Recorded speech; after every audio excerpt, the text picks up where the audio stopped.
That's Pillow's yacht. I used to work on her when I was here. Oh, really? That could be me right there. Yeah, they're dressy up. That was known as, oh, there's a mirror dinghy. It's not, no, ours is yellow, that's white.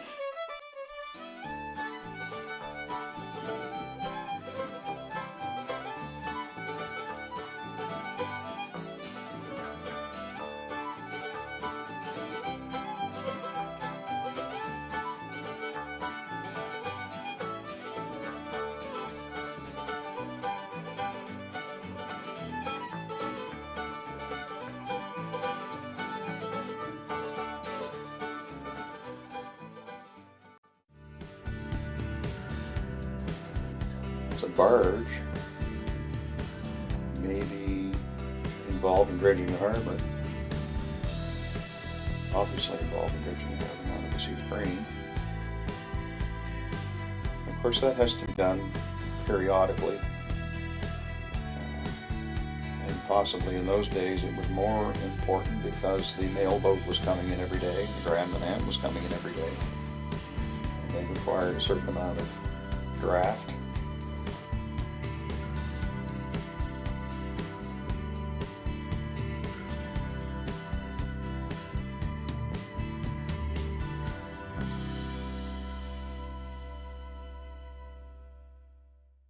It is, that's a Connor's vessel. There's, see there right there? That's Peddleberry Lighthouse. That's right.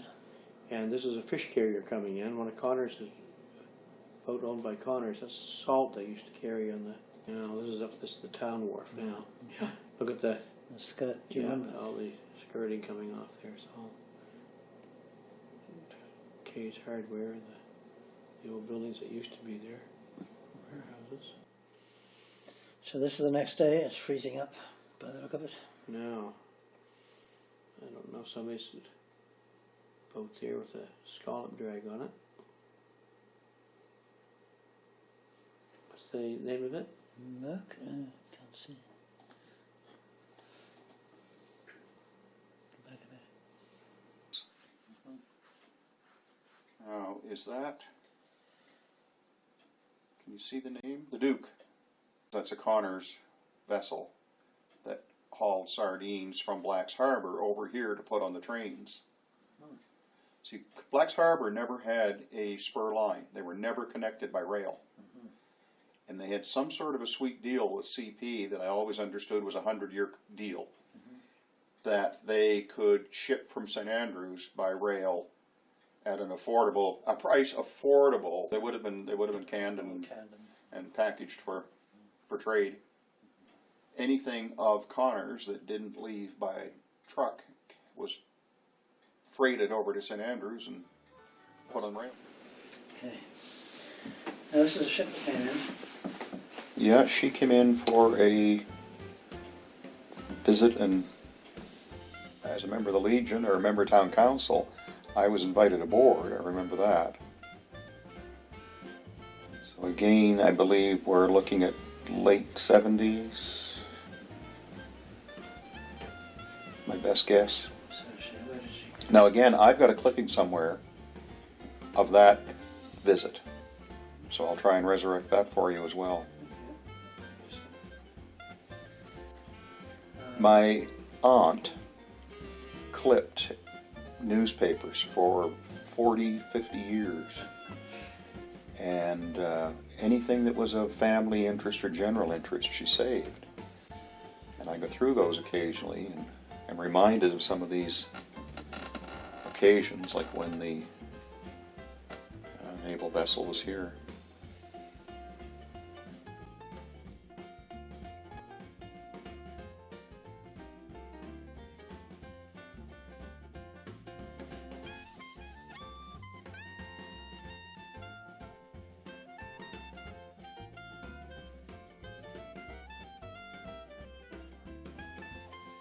Why is the wharf so crowded that day? I wonder if that's those are the invitees going down to get on the tender to go to the naval vessel. I'll bet that's what is taking place, because I remember the ramp was very steep that day because one of the elderly ladies fell. Oh yeah. Didn't hurt herself, but it gave her Seems to be. I'll bet that's what it is. I'll bet we're all being tendered out. It's a big tender. Well, it could have been a commercial vessel engaged to take them out. Yeah, it is. It wouldn't necessarily mean it was a native out there. Dressy up.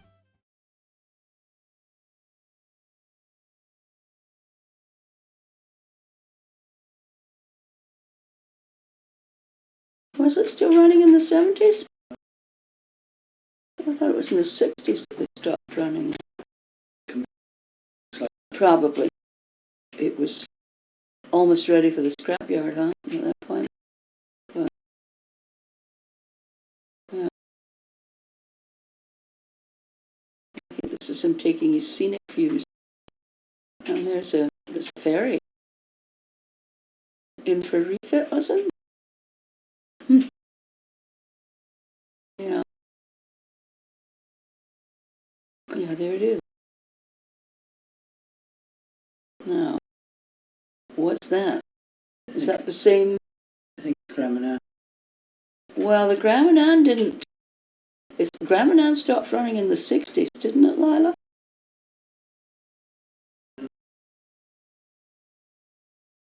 That looks like the Grand Manan Ferry.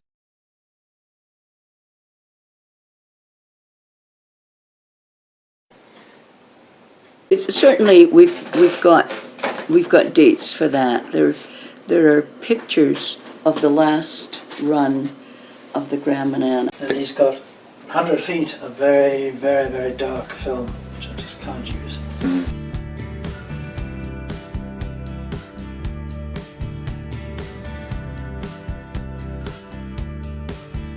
Yeah, but that's taken from the end of Teddy's garden because it's the same fence as we had.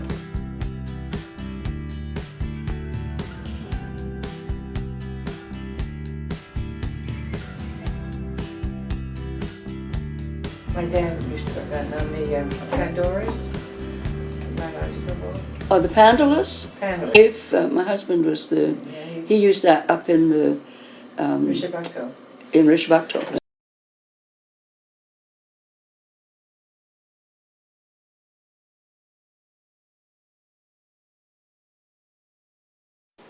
You know what? Now that I see all the rigging on it, yeah, that's obviously a work vessel. It may be the buoy boat that used to come in and repair. No markings on it that I can read.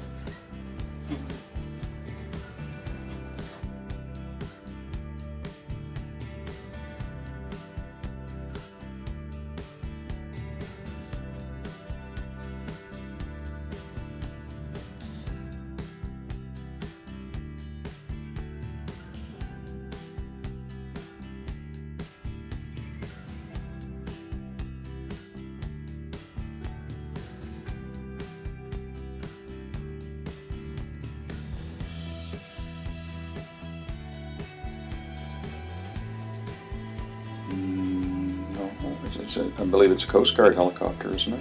Yeah, I guess. And it landed on the beach. Did it land there because it got into difficulty, or?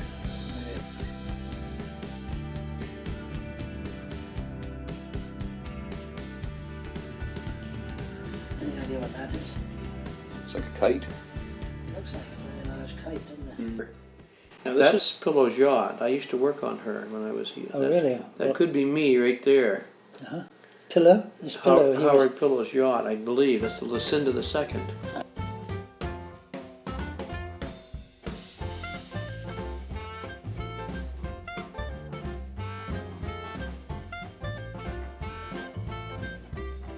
And I worked on that from 64 or something like that. I worked on it from the time I was like 14 till I was 16, I think. Really? Billy Holt worked there on it, and the skipper was Arthur Searles.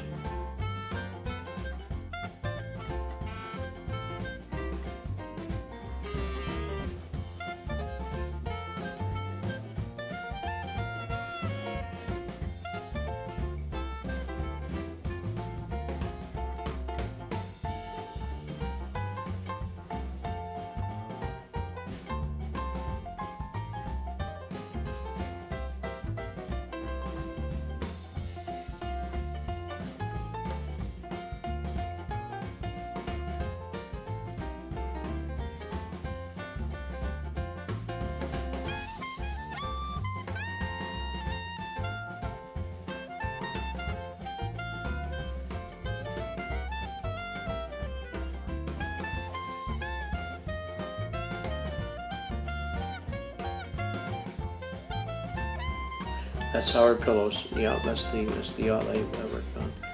And we used to go to board her in the mornings at 10 o'clock or 9 o'clock and polish the brass and steer the boat with Art Searles. She had two 120 horsepower diesel engines in her. I forget what they were, what make they were, but they were 120 horsepower apiece. She was twin screw. We ran her for a summer or two with just one engine. We never had any radio equipment aboard her, no VHF, we didn't have anything. What was it called? Lucinda II. That is Belonged to the Howard Pillow, and then he gave it to his son-in-law, Murray Vaughan, who great summer job growing up. $15 a week the first year I worked there. Got $25 a week the second year. So we went out for something else.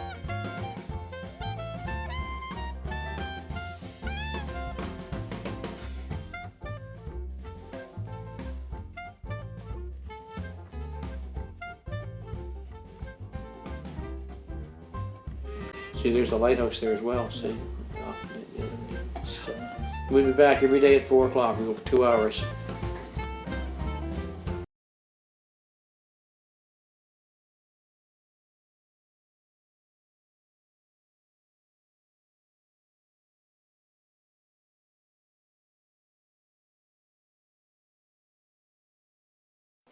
The Coast Guard was very determined not to let anyone know they were going to burn those. It was done very secretly. No one knew what was taking place till they were burned. The Coast Guard burnt them? Yeah. Really? Oh. Well, that's interesting, because look, Because they both burned. there they are. Okay. Okay. That's interesting.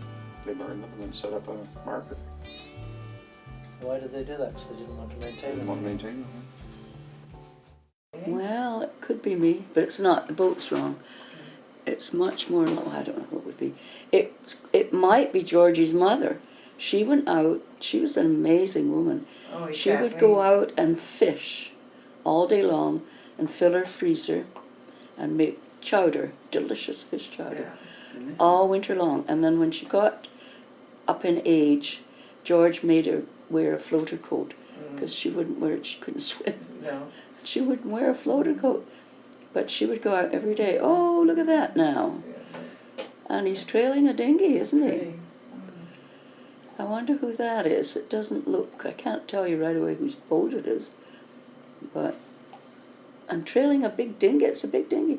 Oh, that's, oh, I can't really tell that. No, it's not. See, it's got a US flag, so that's just a visitor.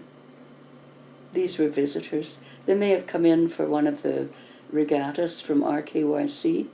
They used to come down on Labor Day and come down from St. John through the falls and come here, spend the weekend and sail back. And they would party. They'd raft at the end of the wharf. And because they were all used to being up the river, they forgot about the tide and they would go aground. Yeah. I remember that. We had to help them off a couple of times. I'm looking for our schooner out there. No, this is party boats. You don't get local boats rafting like that at the end of the wharf. They know better. Is that right? Oh, the wind changes, you're all in trouble. Oh, You talk to anybody who knows what they're doing around here. See, it's got the US flag. That might have been the Cruising Club of America. They came regularly about every 10 years. They would do it in the Bay of Fundy, and they were all really impressed because of the tide. That's one of my vehicles. It was a vehicle we used as an ambulance. Any idea why it was going out there? No, although it wasn't unusual for us to take someone from a vessel that had been injured or... I think this boat looked like it was coming in when I can't be sure that these things matched up, but I don't know. So occasionally you picked somebody off a boat? Well, of course, yes. People would get ill or fall or... You've had an interesting life, haven't you? Certainly have. And after we sold the ambulance business, for for the following 10 years, we still continued to do what's called in polite company the removal service for the coroner. Oh, really? So we would be called to take the remains from any sudden deaths or drownings, the pathology lab in St. John for autopsies, wait and bring them back to their funeral home. That looks to me as if it's the Cruising Club of America coming in. And in those days, the chart directions were not very good. And they were a bit intimidated, Americans, because of they weren't used to the tides and the cold water. And it would be in July. They brought them in, and usually it was July. Well, it brought a bit of commerce to St. Andrews because they all go ashore and eat and spend money. Still do. That's what our current day yacht club is encouraging, is that kind of influx of foreign boats. And of course with the pontoons that they've got now, it's a lot easier. They don't have to raft. It's like a little houseboat, but I don't recognize it. I don't remember ever seeing that. In those days, the yacht club put out either 4 or 6 buoys with moorings for visiting boats to come in and tie up to. Oh, that's interesting.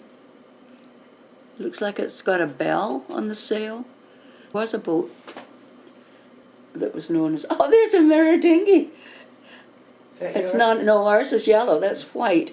That could be Jeff and Lisa Caskey, or it's the sailing school. The sailing school learned to, this is a Flying Junior. The sailing school learned to sail in the red sail mirror dinghies. We had, at one time there were about 20 of them. Oh, and the one with the blue sail is me. That's the Enterprise. And that's a race, I think. And gosh, that's a long time ago. Probably 64 or 65. Really? I think we built it in the winter. It couldn't have been earlier than 63 because we didn't have any money. But when we sailed, we had all different kinds of boats, and they all had handicaps according to their sort of international rating. And you had to calculate it. That's an albacore. You had to calculate at the end of the race who won, because it was never the first person over a line. It was it depended on your handicap, and sometimes there'd be fights about it. It was quite fun. Oh, look at that! I know what that is. That's the Drayscombe. That's the Turners in their Drayscombe lugger from Devon. Turners. Mel Turner, and they brought a Drayscombe from England.